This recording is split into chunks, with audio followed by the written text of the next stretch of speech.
Hi, I'm Kim Ann. Over the past 6 years, I've been full-time on the road in 3 different rigs with 3 different heating systems. Now, one thing I found out is a heating system is like a magic wand that turns your rig into a cozy cabin on wheels when you're out camping in freezing temperatures. Having a great heating system is the difference between thriving or leaving and driving south. So today I'm going to share pros and cons of the 3 systems that I have used: the Alde, the Webasto, and the Dometic. And at the end, I'll tell you which one I prefer. We'll also talk about my electric backups, just in case something happens to my heating system. And because I'm currently camped on BLM land with a group, I'm going to go around and ask my neighbors about their heating systems. It's really interesting because I have friends living in a Honda Element, to a Scamp trailer, a van, and a bus. So let's get into it. So I started out in a DIY Ram ProMaster 3500. I had the Webasto gas heater and I loved it. It was installed under the seat, so it was just plumbed into the gas engine. So that was the beauty of it. I didn't have to think about filling up tanks or getting a separate fuel source for my heat.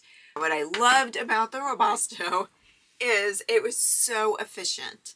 It takes like 22 to 24 hours to use a gallon of gas, which is nothing. It's instant heat, so as soon as you put it on, you instantly feel the heat coming out, and it heats your whole rig in a matter of minutes. A few things that were a con: it was expensive. I had someone else install it. Now, people do install these themselves, and I would recommend that if you're handy. I know it was over $3,000. Another thing is it's forced air.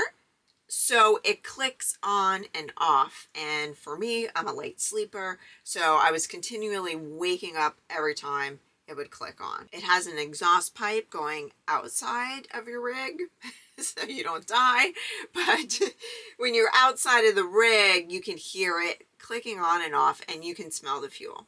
Not a big deal because you're not sleeping on the outside of your rig, but just something to consider. Another thing is it gets finicky when you're over 5,000 feet. There's some units that come with the altitude adjustment on it. Another thing is the maintenance. Now, they recommend turning it on high every month, even if you're not using it, to blow out that carbon buildup. Also, you need to clean the combustion air intake and screen regularly to prevent buildup. They also recommend using clean, high quality fuel and performing an annual inspection either by yourself or by a professional. Next, I moved into a truck camper, the new Camp Cirrus 820. And that had the Alde system installed on it. And the Alde system is a combo heat and hot water system. It's a hydronic heating system, and the difference was night and day. Instead of just blowing hot air, the Alde boils glyco fluid that circulates through pipes and radiators behind your cabinetry and in the floor. What I loved about it is it was silent, and it never had any cold spots. It was warm. Even in the bathroom, there was a radiator, and I would just set it to the temperature I wanted, and it was a beautiful thing. Sometimes I would wake up and there would be ice and snow outside, and I had no clue because we were just toasty warm in the camper. And having hot water when you have the heat on is a nice touch. The Alde runs on propane, electric when you are plugged in, or a combination of both. Now, I found that it was most effective on pure propane. When you're using on a propane, you're also using some of your 12-volt energy to run it. Now, The cons that I noticed is it takes hours to get to temperature. So unlike the forced air heating, I can set it and it could take 4 or 5 hours to get to temperature. It works best if you put it on a low temperature and just have it running all of the time. Now, when I was up north and I didn't want my tanks to freeze inside the truck camper, that's what I would do. I use a lot of propane doing that. So when I was in cold temps, I had 2 20-pound propane tanks. I was replacing them like every 4 days. Another thing, it's an expensive system. It's integrated into your whole rig.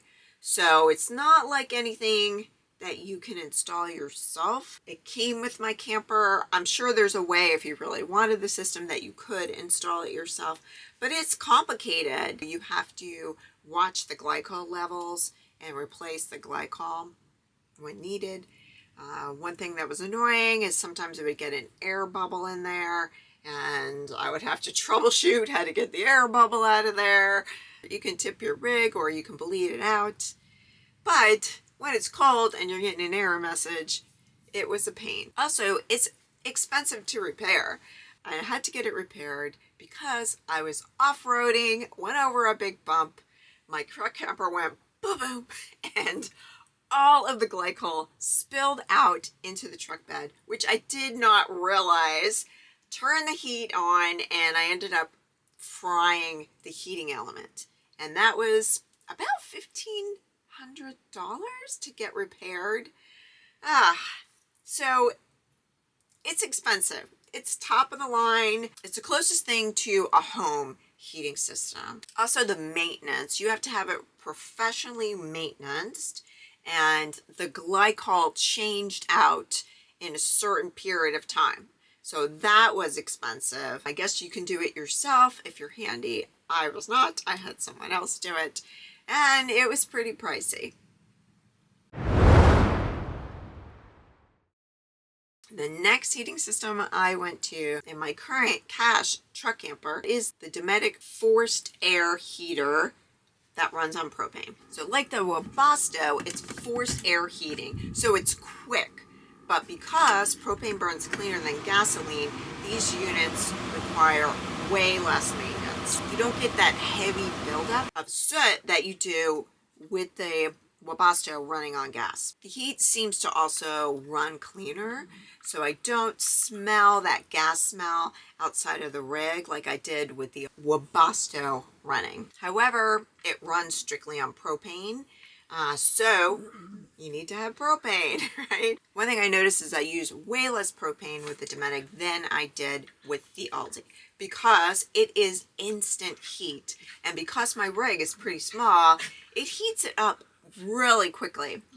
So a lot of times I won't sleep with it and I'll just sleep with a lot of warm blankets, be nice and toasty, and then just crank it up in the morning and like that, the whole rig is nice and warm. Also, the maintenance for the Dometic is a lot easier than the Alde or the Webasto.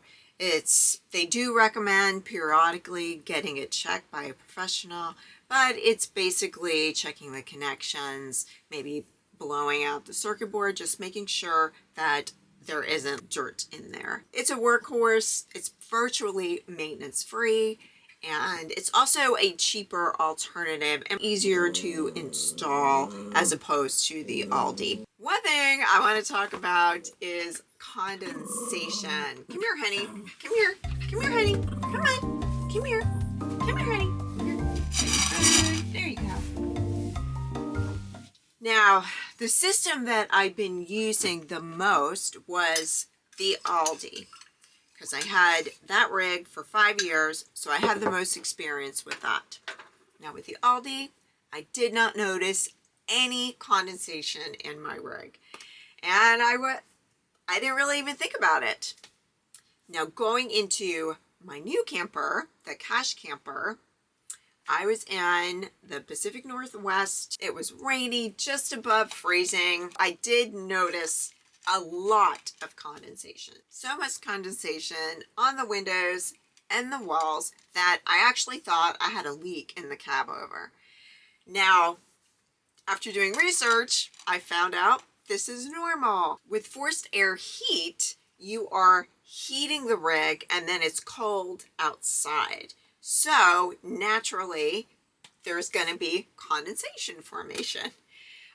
This confused me because with the Alde, there was no condensation at all. The reason being is it's radiant heat. It's heating the walls. There was also acrylic windows where acrylic windows aren't going to conduct heat and cold like glass will. Right now I have glass windows. So to combat the condensation, I needed to vent, crack the windows, and put on the max air fan. And that seemed to take care of the condensation, but it's a little counterintuitive to open the windows when you're trying to heat the rig, right? And it's cold outside. I also got a dehumidifier, but the one I got is so small that it really didn't make a dent in the humidity. The key was keeping airflow in here. So I do use two things for backup heat when I'm out of propane or for whatever reason there's something wrong with my heating system. So I always carry an electric blanket and this little electric heater. Now the blanket is great. Put it on low and it'll keep you toasty all night long, and it really doesn't draw a lot of power. Now this guy draws a lot of power. It can drain my BLUETTI pretty rapidly. It's like a blow dryer, but it does get really warm.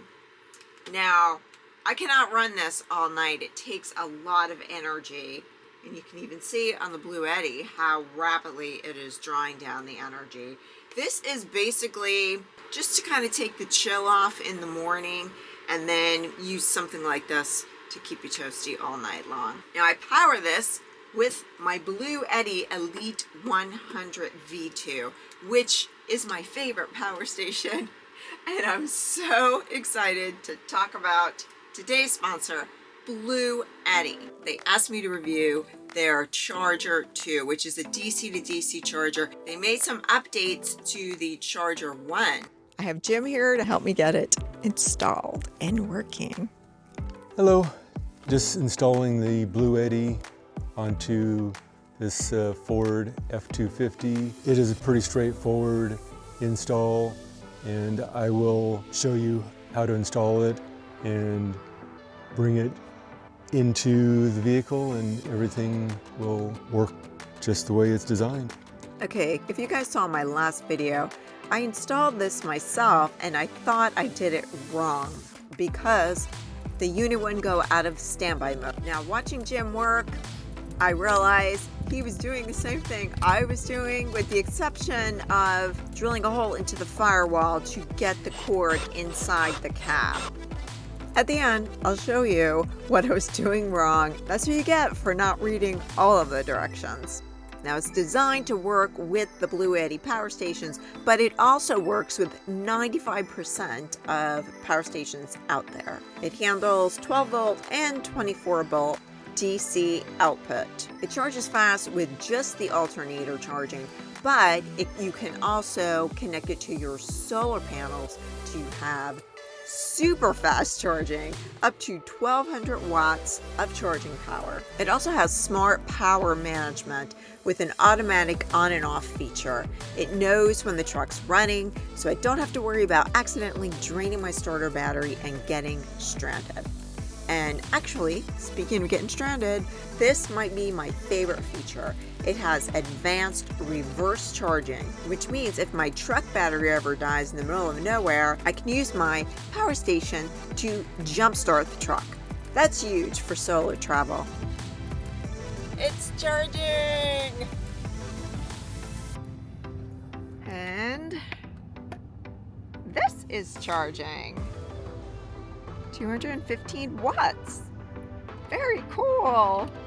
What I was doing wrong in the last video was I didn't download the app, and there's a little button for charging to turn it on to charging silent charging that charges like as a slow trickle. But now I turned on the charging, and lo and behold, it went on, and it's charging. I'm so thrilled that this is charging, and this is another mode to charge my devices on the road.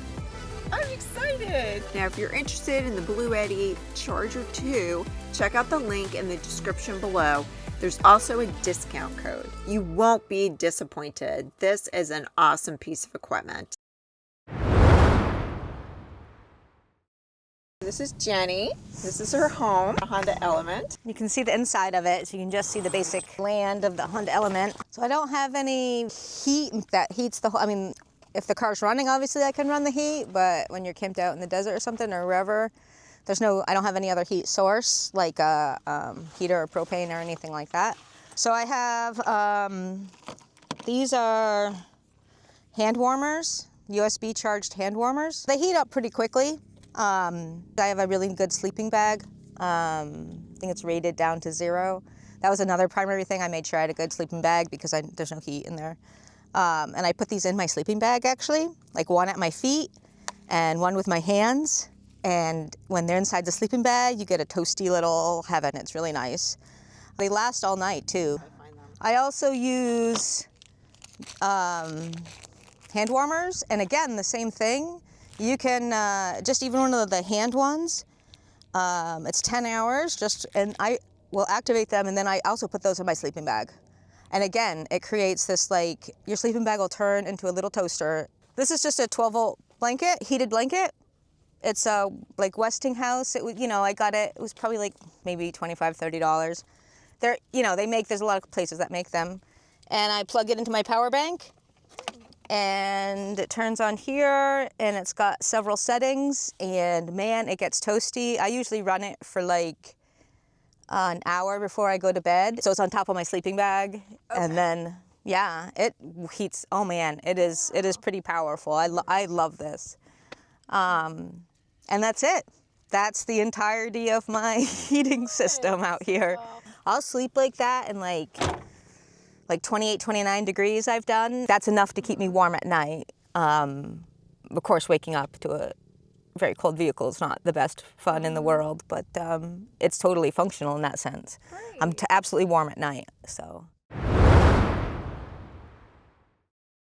This is Justin and Ashley's beautiful bus conversion. We have a couple heaters in here. We have 2 of these torpedo-shaped diesel heaters, and the good thing about them is they use very low amount of electrical energy and also very low amount of diesel fuel to burn it. We have them plumbed into our main diesel tank for the bus, and they hardly burn any diesel at all, and they put out a lot of heat, so they're very efficient. And then anything you don't like about them? Just in general that it's burning diesel, even though it's not that much, it's still in the back of my mind that it's burning diesel fuel. But otherwise, it's really good. We have a mini split unit that does heating and air conditioning. It's also very efficient too, but when you need your mini split for heat, it's typically going to be cold. And when it's cold, you're typically going to have a shorter day. So since we're fully solar powered, we avoid using the mini split heater when we're boondocking because it diminishes our power pretty quickly, even though we have quite a bit. It uses a lot of energy that we don't have to use if we're using our diesel heaters, or we have an electric blanket on the bed. So we stay warm in here, pretty comfortable. We have several different ways to do it. This is Mariah. This is her beautiful van. I have a gas heater, which is a little different than most people who have a diesel heater, but I went with the gas heater just because I have a gas vehicle, and for me it was so much easier to just drop my gas tank and plumb in a gas heater instead of getting a secondary tank, and that way I didn't have to mess around with having multiple fuel types, and I love it. I don't remember exactly what I have. It's either the S-Bar or the Webasto. But I've had it for a little over 4.5 years, and I've never had any issue with it. I run it once a month just to keep it clean and make sure it's working properly, And my favorite part about it is I can set it for 3 different times to go off.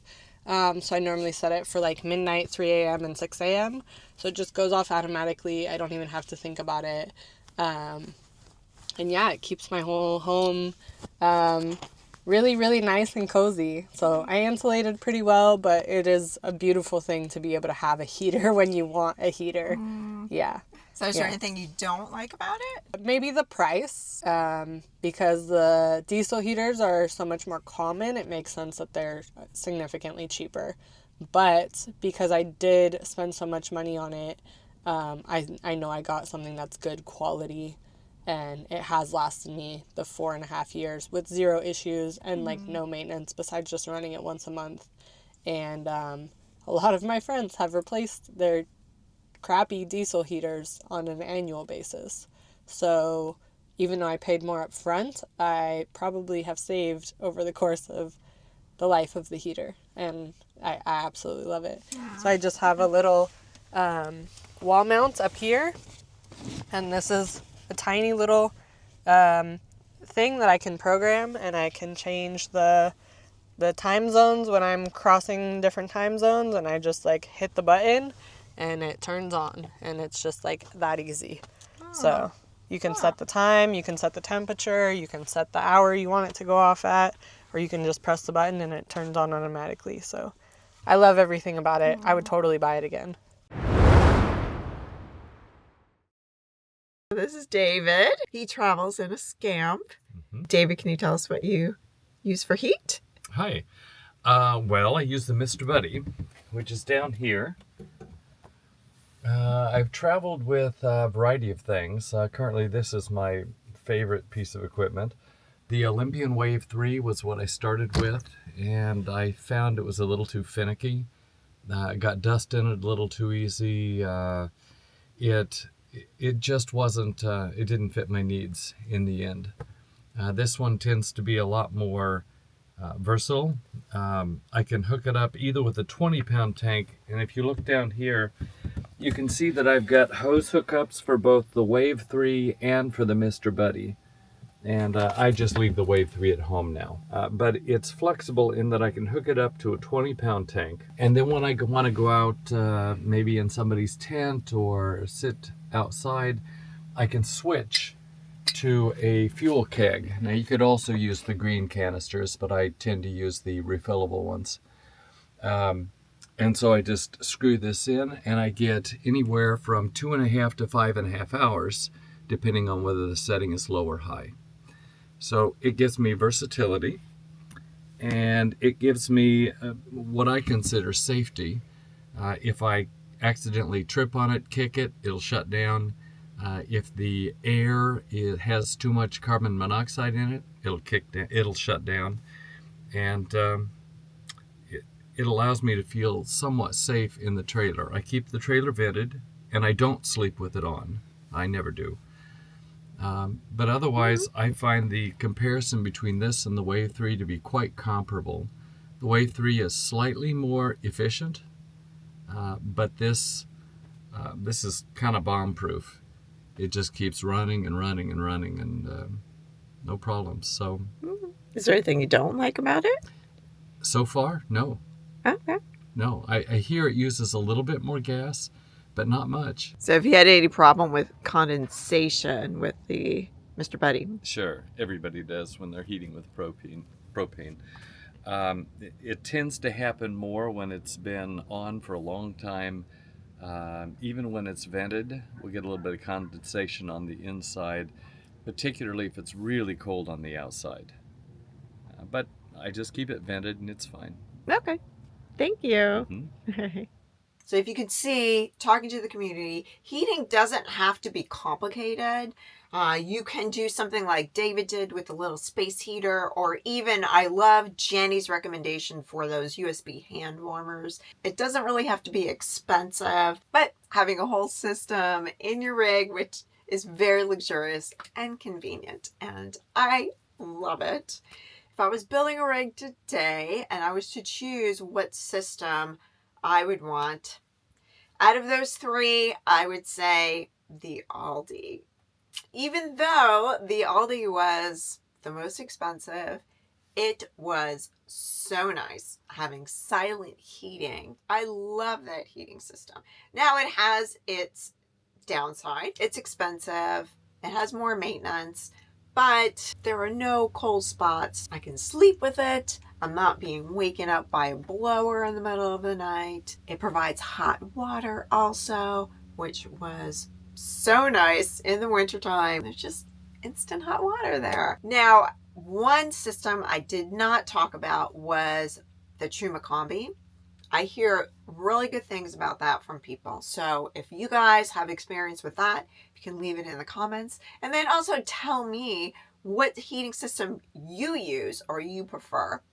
I'd love to hear about it. So thank you all so much for watching. And I'm sending everyone love. And I'll see you on the next one.